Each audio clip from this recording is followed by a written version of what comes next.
Hey, I'm Mills Bender, founder and CEO of Mills Knows Bills, and welcome back to my YouTube channel. Today we're going to talk about the variable income earners survival guide, or the 5 emotional and practical steps to a strong financial foundation. So, number 1, mindset.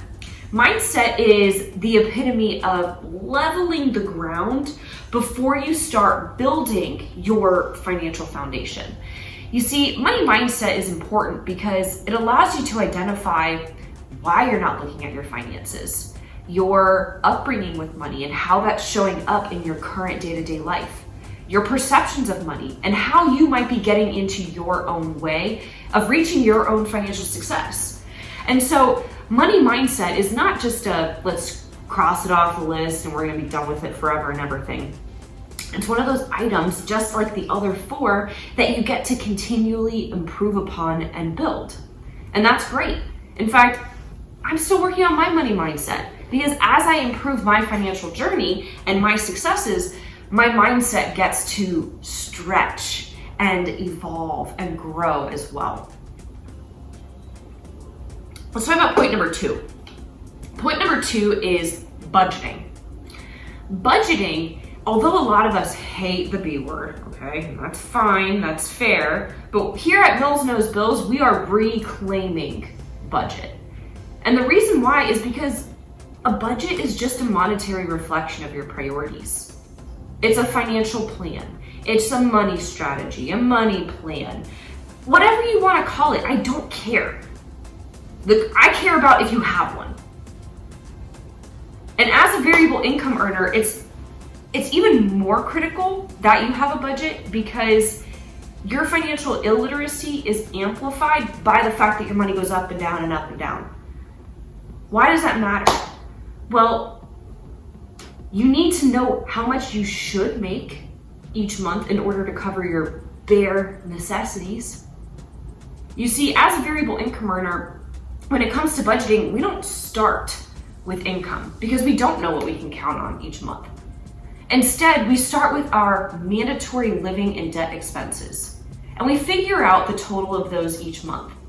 And let's say that that's $3,000. Now you have a base goal of bringing home at least $3,000 a month after tax. But we know that there's more to life than just meeting the bare minimums. That's where the extras come into play. So let's say that in addition to your $3,000 mandatory expenses, you also have $2,000 of extra expenses. So your base goal is $3,000, but now your stretch goal is $5,000. Take a look at what you do to earn your income. Whether you're a salesperson, realtor, mortgage lender, business owner, what do you sell and how much do you sell it for?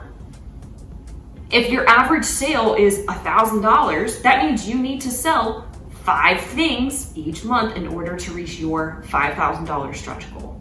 And remember, this is after tax.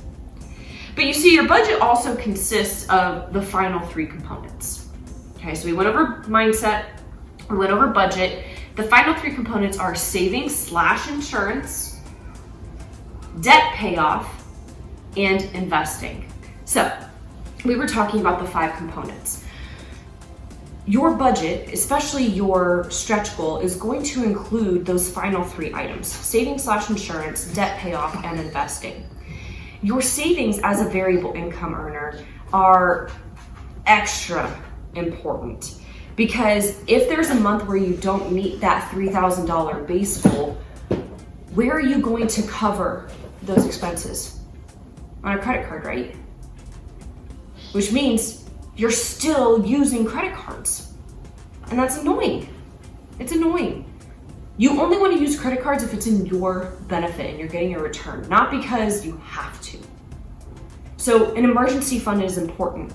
An emergency fund, think of that as self-insurance. Now, I'm not going to spend too much time on the insurance conversation in today's video, but you need to make sure you're properly insured in other areas of life. Auto, home, health, dental, vision, liability, life, disability, the list can go on and on. And a lot of people think that insurance is not important or it's a waste of money. The best offense is a great defense. I'm going to say that again. The best offense is a great defense. You can have the best financial plan in the world, but if something comes knocking and you don't have the insurance in place to cover it, all of what you've worked for and set up is going out the window. Insurance provides a way to create a safe harbor around all of the effort and successes that you've had in your finances. The fourth component is debt payoff, and this is where it really comes into play in terms of the emergency fund. You want to make sure that you are expediting your debt payoff as best as you can. However, did you just do? Yeah. You want to pay off your debt fast because you don't want it to keep costing you money. You want to guarantee a 25% rate of return on your investments? Pay off that credit card that's costing you 25%. Now, don't hear me say put all of your money towards paying off your debt, because like I said earlier, if you have a month where you're not hitting your base goal, you're going to have to use your credit card to put those expenses back on there. But if you have saving, you are ensuring from the fact that you don't have to do that and you can maintain that debt payoff. No, big thank yous.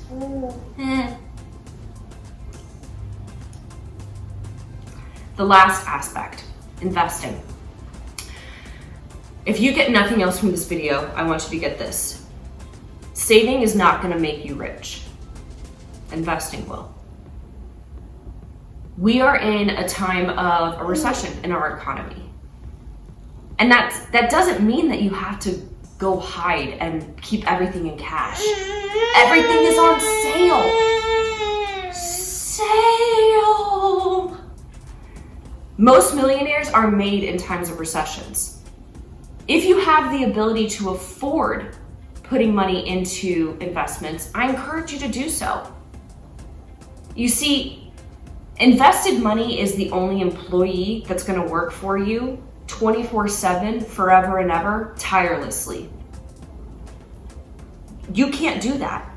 And so if you employ your dollar, you have something working for you, you're giving it more time to work on your behalf while you pay off debt, while you save, while you maintain this budget plan, and while you have a strong money mindset. You are on track to mastering your money. I didn't just choose master your money out of thin air. I chose master because you're not just wanting to control it, you want to get it. You want to have this skill set as your own. Don't just be mediocre with your money. Master your money. No one else can do that for you except you. There are a lot of great resources and tools out there, but if you're not the one who's taking the time to implement them, they're not just going to perform miracles on their own. They're not. So with this video, I've given you the 5 components to the variable income earner's survival guide, or the 5 emotional and practical steps towards creating a strong financial foundation. Are you going to do something about it? In the video description below, there are links for you to make the most of this video and figure out the next steps. If you're struggling with where to start, email us at info@millsknowsbills.com. I monitor that email. I promise I don't lie, but I will hold you accountable towards reaching your financial goals. I hope that this video was helpful. If you liked it, please like the video, subscribe for other content. You can also find us on Apple, Spotify, Instagram, your favorite social platform. We are there. That's all for now.